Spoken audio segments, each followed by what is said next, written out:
I'm Elamin Abdelmahmoud. This is Commotion. The Sundance Film Festival is happening right now in Utah. You know Sundance. You know that it's a big film festival that kicks off the year. It has a reputation for being the festival for independent movies. Hoai-Tran Bui was in attendance at Sundance. She's here to tell us about some of her highlights. Hoai-Tran, welcome back to the show, friend. Thanks for having me back. Yes, of course. Listen, first of all, happy Lunar New Year to you. Thank you for doing this on Lunar New Year. I just appreciate you and your time, man. Thank you for being here. Thank you. Yeah, happy Lunar New Year, or as we say in Vietnamese, Chúc mừng năm mới. So yeah, happy, best of luck to everyone for their new year. I love this as a starting vibe. Okay, Hoai-Tran, the first movie you wanted to talk about was Kiss of the Spider Woman. It is a movie I've seen all over the internet because, of course, Jennifer Lopez in this movie. Jennifer Lopez, Diego Luna, big names, but the star of the film is an actor who might be a discovery for a lot of people. Their name is Tonatiuh. Can you tell us a little bit more about their performance in this movie? Tonatiuh is tremendous in this film. So, Kiss the Spider Woman is the latest adaptation of the novel by Emmanuel Puig. And that was a kind of a classic of magical realism literature. It's a very stream of consciousness kind of surreal story about two prisoners in an Argentinian prison who kind of try to kill the time by one of them telling a story. And the one telling the story, Tonatiuh's character, is a sort of flamboyant gay man, and he decides to tell the story of his favorite Hollywood musical starring an actress played by Jennifer Lopez. And Diego Luna is a revolutionary who is not really excited about this story, but he gets slowly more into it. And the story is told, they form a really close and intimate bond. And this adaptation is directed by Bill Condon, and it's actually an adaptation of the stage musical. So there was an adaptation in 1985 that was starred William Hurt, but this one is actually a little bit of a different take on the story, and because it's more based around like the musical premise. Listen, the conversations that I've seen have been around the Oscar-worthy performance of Jennifer Lopez. They've been around the Tonatiuh kind of excitement of this performance. What made this movie work for you? Are these performances as good as people are saying? Well, I think Jennifer Lopez is good, but I don't know if she has quite the. I don't think she's the standout performance of the movie. I think she's fantastic at playing a fictional character. She's very much a figment of these characters' imaginations, and she's really fantastic at that. Like, she really excels at playing like this glamorous, classic Hollywood diva.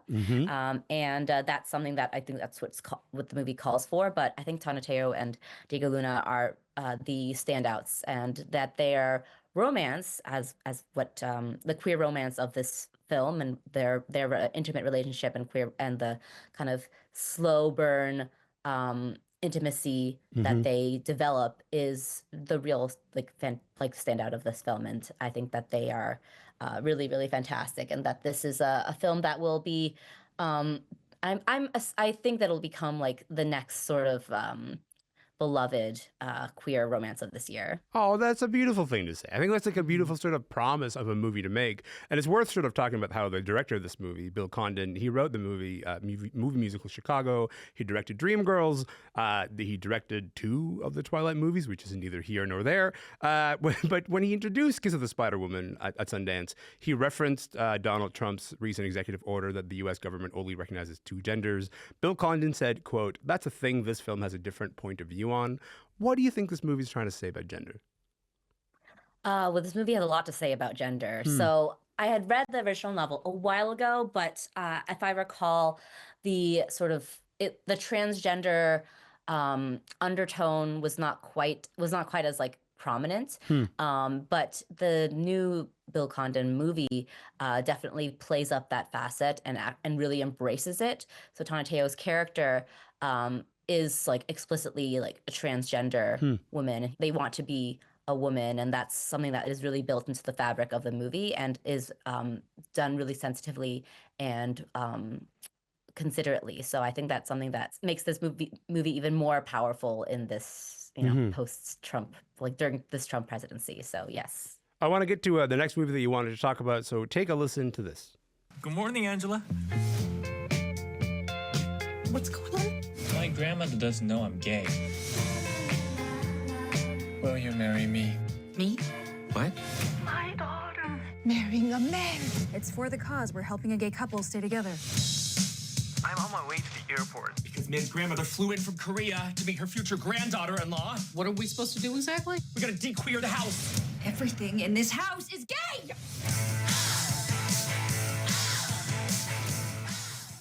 It is like the kind of trailer that immediately sort of makes you smile. The teaser trailer for The Wedding Banquet.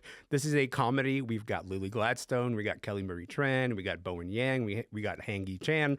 Can we just talk a little bit, Hoai-Tran, about how we basically got the gist of this movie from that trailer? But basically, there's a lesbian couple and a gay couple. One of the men proposes marriage to his lesbian friend to sort of like get a green card to just make his grandmother happy. Why is this movie a standout for you?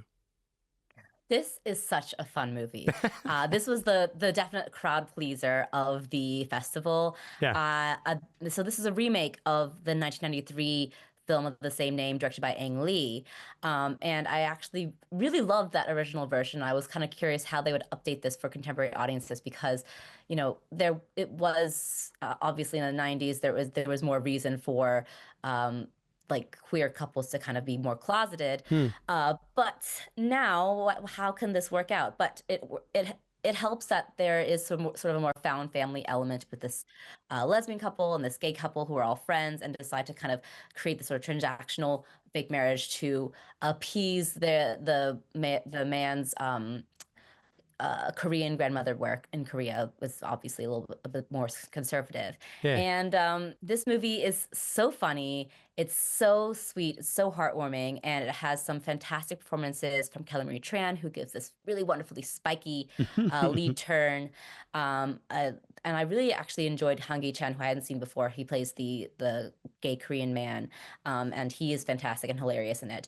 Lily Gladstone, Bowen Yang are fantastic. But also a surprise breakout for me was Joan Chen. I guess not breakout because she's like a very well-known actress, but she has a really surprising comedic instinct that I thought was great. But yeah, this movie it just like hits the gut, hits the funny bone in all the best ways. Hits the gut and the funny bone. I mean, like, that's everything that you could possibly ask for. Okay, one more movie that I want to talk about.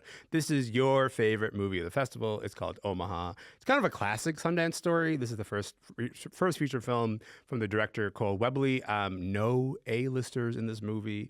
A pretty depressing American road trip movie, which, of course, like Hoai-Tran's like, that's my jam. Let's go. What did you love about this movie?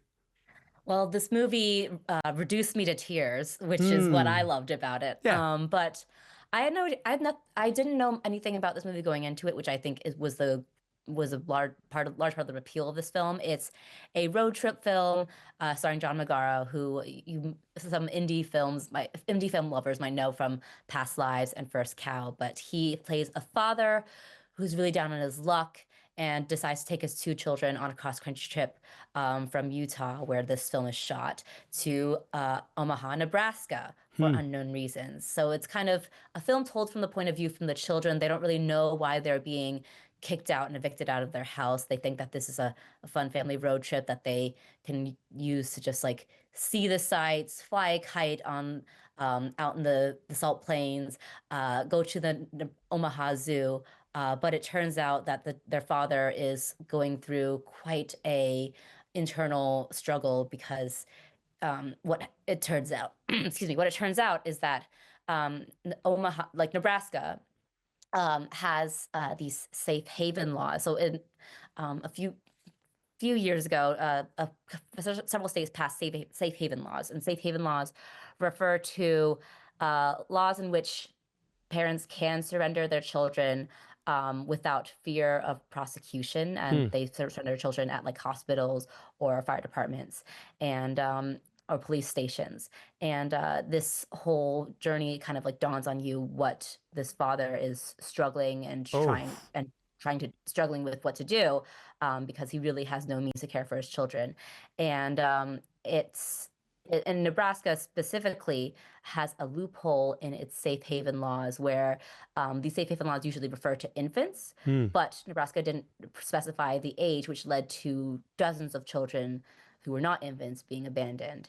And wow. it's a really devastating, heartbreaking, sympathetic movie, which really gets. I was crying by the end of it, and it's a really fantastic, tremendous film that I want to recommend to everyone, just because it really is just fantastic film. So that was my favorite of the festival. And yes, very depressing watch compared to the other two films. Look, you're that describing I saw. that. I was like, I'm goodbye, Hoai-Tran. I'm gonna go cry in a corner just hearing the premise of this movie, let alone actually watching it when it comes out. But also very much tracks that you're like, hello, I've come back with a film that's gonna destroy your heart, but it's also my favorite film. Like that's great, because that's what we go to the movies for. We want to feel something that is beautiful and overwhelming, and Sundance is a great place to do it. Hoai-Tran, thank you for being there. Happy new lunar year to you, friend. I really appreciate you being here. Thank you so much for your time. Thank you so much. Hoai-Tran Bui is an entertainment editor at Inverse. I also want to give a shout out to the Canadian film Endless Cookie that premiered at Sundance this week. It is an animated documentary about Seth and Peter Scriver. It's about their relationship as half-brothers, one white and one Indigenous. You can rent it online from the Sundance Film Festival website starting today until Sunday.